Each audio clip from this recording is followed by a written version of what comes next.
Ça c'est Marie-Caroline. Je ne vois pas Yann Le Pen non plus, donc peut-être qu'elles sont à l'organisation aussi de l'événement, puisque c'est Yann Le Pen qui est parti 5 jours avant l'enterrement pour tout organiser avec comme cette délégation est resserrée, celle qui arrive à l'église de la Trinité.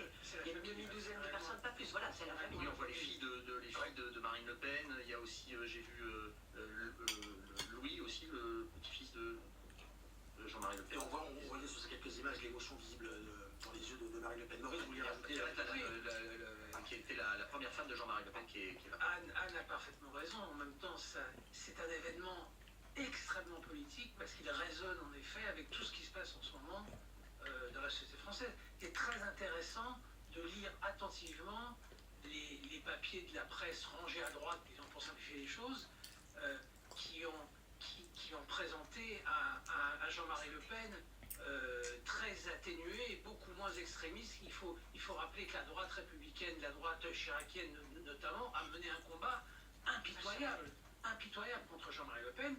Ça ne s'est pas spécialement ressenti dans le Figaro cette semaine.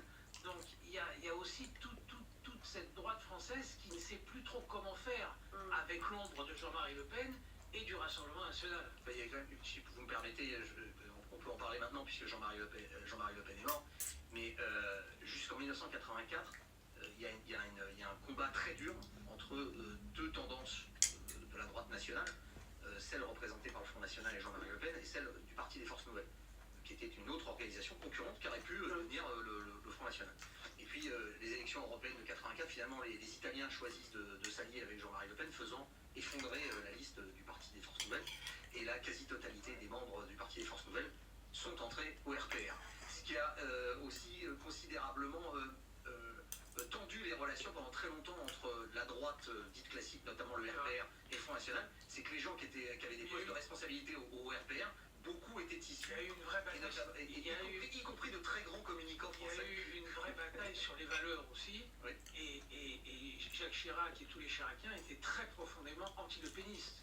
Ça a été des combats, ça a été un combat David Jacques Chirac de s'opposer au Rassemblement.